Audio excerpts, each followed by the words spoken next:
What's going on, guys? Welcome back to the channel. My name is James. I'm Chris. We just got back from the theater of seeing Eternal. We just watched it with a bunch of friends. We all just got done watching it and discussing about what we thought about this movie. Processing. So we wanted to give you guys our thoughts on it, getting out of the theater, telling you guys what we thought. So now we're just going to start talking about it. So, want to kick it off? Sure.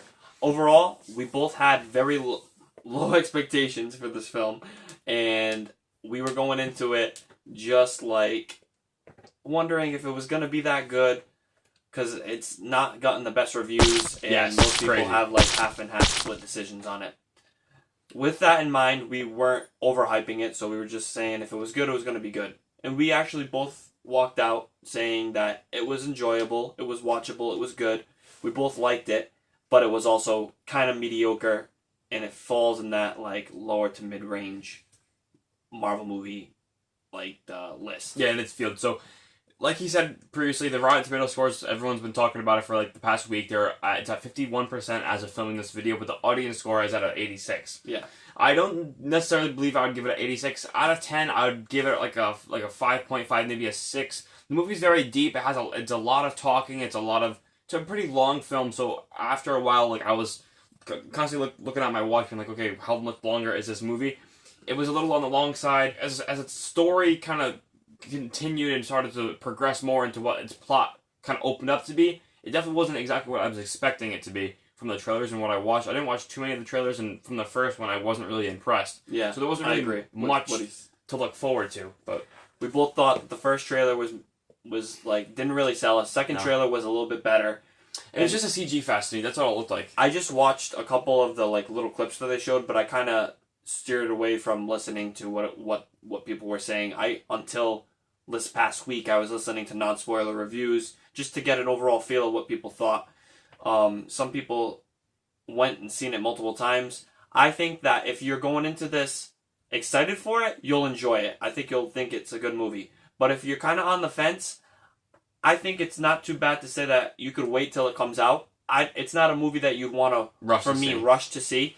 We both pretty much agree upon everything. He might have not liked some things like character acting more than I did. I thought it was acceptable, but it was a little wooden, we feel. Yeah, the actress, I forget her name, but the woman who played Cersei, she just felt kind of like she didn't have much emotion. She didn't really, she was like kind of like the main character of this film, and she didn't, to me, really express much. She kind of had the same general personality throughout, like no matter if it was a hectic scene, an emotional scene, everything just kind of felt the same and kind of just wasn't very stand-up performance. Yeah. I think that the cast was a good choice for being a random new movie. It wasn't like no one was stellar, no one stood out more than the others. I think they all had their little times to shine. I never knew anything about Eternals going into this besides that they're just a group from the Marvel universe. I didn't know really much about the Deviants. I had no idea the connection there was to Thanos or anything. So from what I gathered from the film, I was entertained watching it. It kept me interested. Some points were like a little draggy, and it was like I could see where he's saying where it was long, but also at the same time, if it was any shorter, I agree. I don't think that they would have had enough time to really talk about or flesh out the movie as much as they did.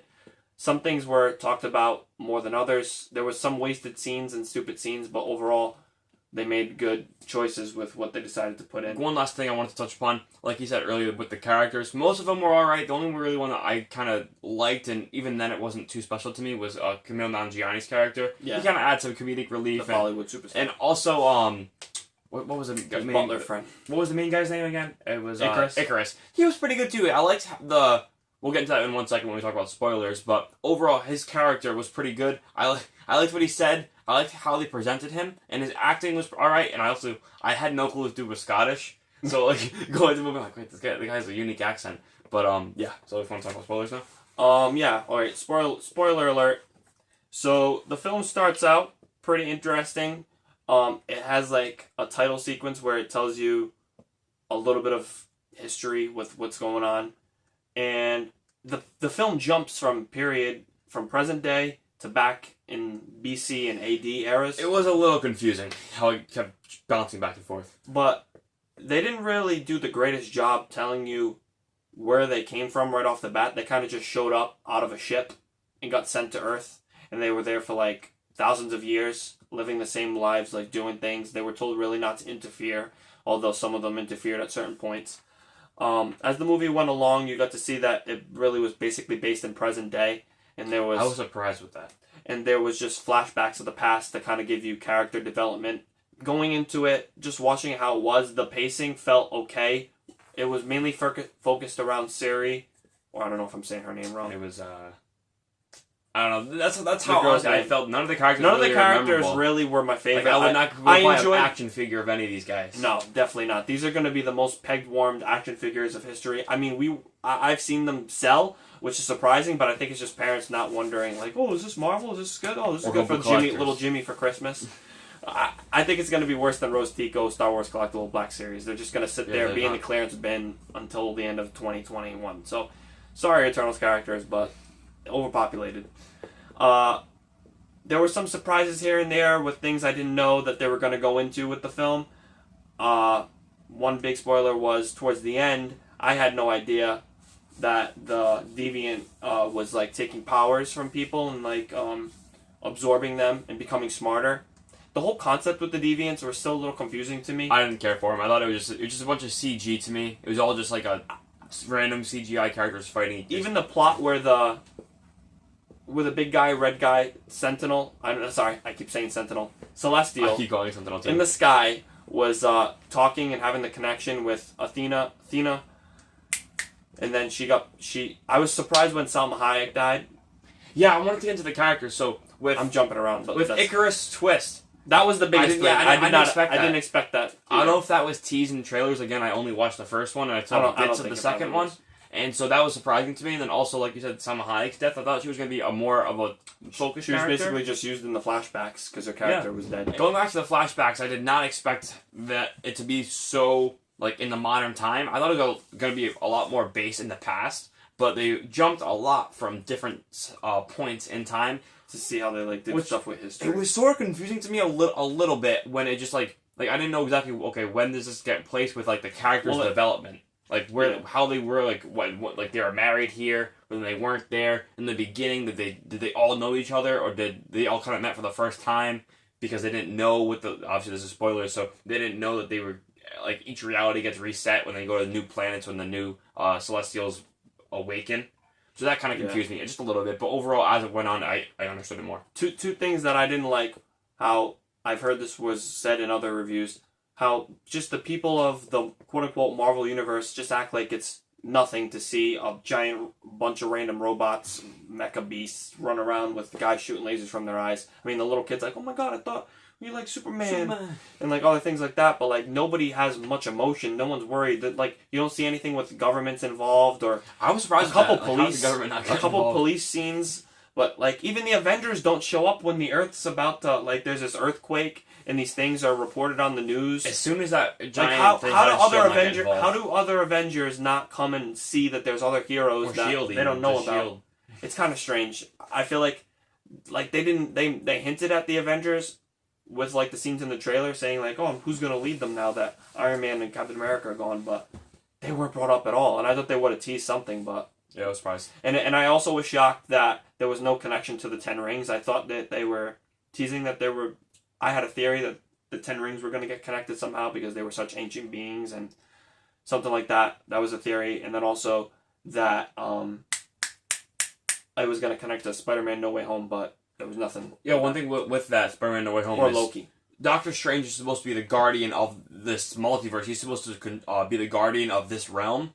How, I feel like with an event this catastrophic, Doctor Strange would have showed up and put a portal in and showed up, what the heck's going on. Maybe he knew how it was going to pan out. Maybe, but I just feel like he would have showed up at some point and be like, all right, what's going on? Do the little circle thing and pop up out of a portal. I don't know. It's interesting to see where they're going to go from how it ended with the...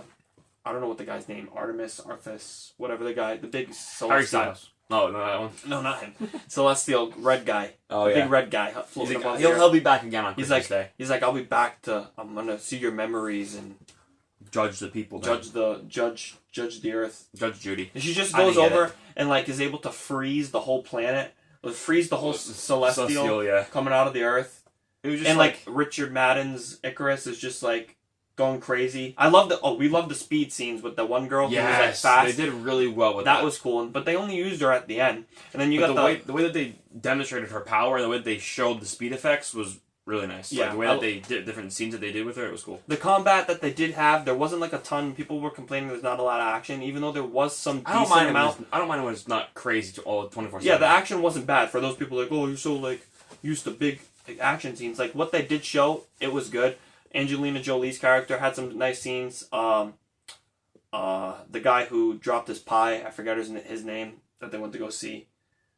The Asian guy. I don't know his name. he had some cool fight scenes along with other people, but the ending scene when everyone's going up against Icarus, that was intense. But then the deviant that gained knowledge was stupid. But I was happy Angelina Jolie sliced his head off. I didn't really know where that was going.